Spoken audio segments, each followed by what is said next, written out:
Hello दोस्तों, आपके अपने YouTube channel health and dental care में आपका स्वागत है। आज हम बात करेंगे पाइल्स के बारे में, जिसको बवासीर भी कहते हैं और हेमरॉइड्स भी कहते हैं। पाइल्स डिजीज़ है वो कॉमनली 50 साल की उम्र के बाद होता है, और वैसे इसकी मोस्ट कॉमन जो एज ग्रुप है वो 41 से 60 साल की उम्र होती है। और ये डिजीज़ है वो पुरुषों में महिलाओं की अपेक्षा लगभग दुगनी होती है।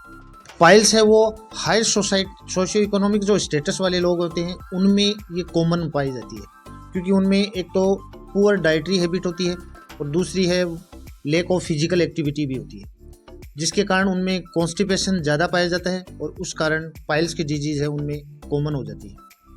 पाइल्स होता है वो मोस्ट कॉमनली दो टाइप्स का होता है, एक इंटरनल होता है और एक एक्सटर्नल होता है। इंटरनल होता है वो रेक्टम और एनस की जो लाइनिंग होती है उसके 2 सेंटीमीटर अंदर की साइड में होता है। और इंटरनल जो पाइल्स होता है वो पेनलेस होता है और इसके सिम्टम्स हैं वो शुरुआती दौर में कुछ नहीं हो पाए जाते हैं, लेकिन बाद में उसमें ब्लीडिंग का जो सिम्टम्स है वो मोस्ट कॉमन होता है। कभी कभी इंटरनल पाइल्स होता है वो प्रोट्रूड होकर के एनस से बाहर आ जाता है, जिसको जो स्किन टैग होते हैं वो बाहर की तरफ दिखाई देने लग जाते हैं और पेशेंट को फील भी होते हैं। ये कंडीशन है वो मोर सीवियर होती है और ये पेनफुल भी होती है। और ये कभी कभी ये जो स्किन टैग होते हैं वो परमानेंटली ही एनस से बाहर होते हैं, क्योंकि एनस के चारों तरफ स्पीकटर मसल्स होती है जो इनके ऊपर ज़्यादा दबाव डालती है, जिसके कारण ये स्किन टैग हैं वो परमानेंटली ही एनस से बाहर दिखाई देने लग जाते हैं। दूसरा है एक्सटर्नल पाइल्स। एक्सटर्नल पाइल्स है वो एनस की चारों तरफ की जो स्किन होती है उसके अंदर ही ओरिजिनेट होते हैं। एक्सटर्नल पाइल्स में एनस की चारों तरफ जो ब्लड वेसल्स होती हैं उनमें क्लॉट बनता है, उनमें स्वेलिंग आती है और ये पेनफुल भी होता है। और स्वेलिंग और इनमें क्लॉट बनने के कारण ये ब्लूइश कलर का हो जाता है और धीरे धीरे दबाव पड़ने के कारण इनकी जो ब्लड वेसल्स हैं एनस की चारों तरफ वो ब्लड वेसल्स रप्चर हो जाती हैं, जिससे ब्लीडिंग होती है और एनस के चारों तरफ बाहर हैं वो स्किन टैग्स लटक जाते हैं और इनके कारण इचिंग होती है और इरिटेशन भी होता है। अब आता है पाइल्स के होने के कारण क्या है, इनके रिस्क फैक्टर क्या है। एक तो होता है जो पेशेंट है वो लो फाइबरी डाइट लेते हैं, गरिष्ठ भोजन लेते हैं, तेलीय पदार्थ हैं उनकी, जैसे बाहर का जो फूड है, जंकी फूड है वो ज़्यादा लेते हैं, उनमें ये कॉमन पाई जाती है। दूसरा सबसे मोस्ट कॉमन जो डिजीज़ का जो कारण है वो है कॉन्स्टिपेशन। कब्ज अगर लंबे समय से चल रही है किसी पेशेंट में तो उनमें पाइल्स की संभावना बढ़ जाती है। दूसरा है डिहाइड्रेशन, अगर पानी बहुत कम पीता है कोई पेशेंट तो उनमें भी ये पाई जाने की संभावना बढ़ जाती है। क्रोनिक डायरिया है, अगर किसी को लंबे समय से दस्त लग रहे हैं उनमें भी ये ज़्यादा हो जाती है। और जो टॉयलेट करते समय ज़्यादा प्रेशर लगाते हैं उनमें भी ये होने की संभावना बढ़ जाती है।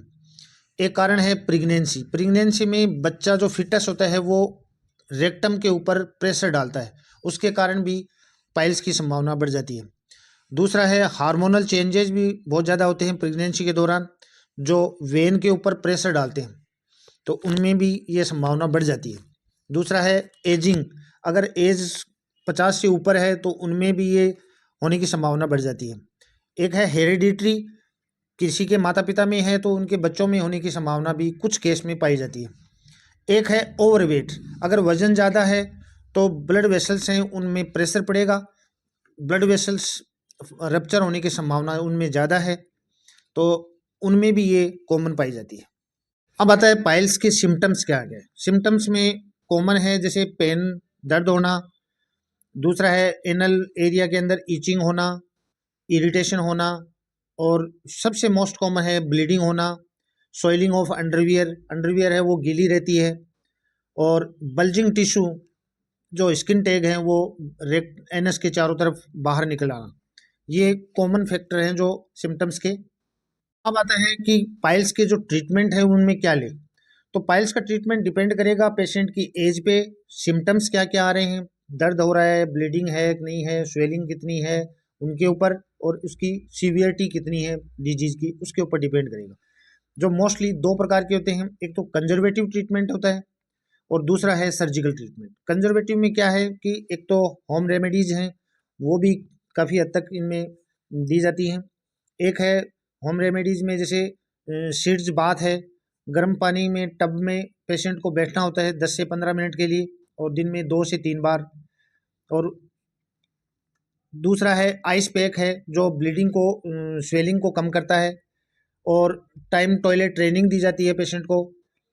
सीड्स बाथ से फ़ायदा क्या है? सीड्स बाथ से एक तो स्वेलिंग कम होती है, पेशेंट को पेन में रिलीफ मिलता है, और कॉन्स्टिपेशन में भी आराम मिलता है।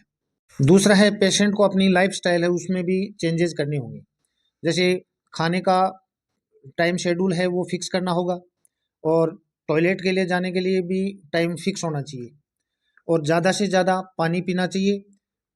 फाइबर डाइट है वो ज़्यादा लेनी चाहिए। फाइबर डाइट में फल फ्रूट्स वगैरह हैं, ग्रीन है, जो वेजिटेबल हैं उनको ज़्यादा से ज़्यादा यूज करना चाहिए, अपने खाने में शामिल करना चाहिए। एनएस एरिया है उसको नीट एंड क्लीन रखना चाहिए।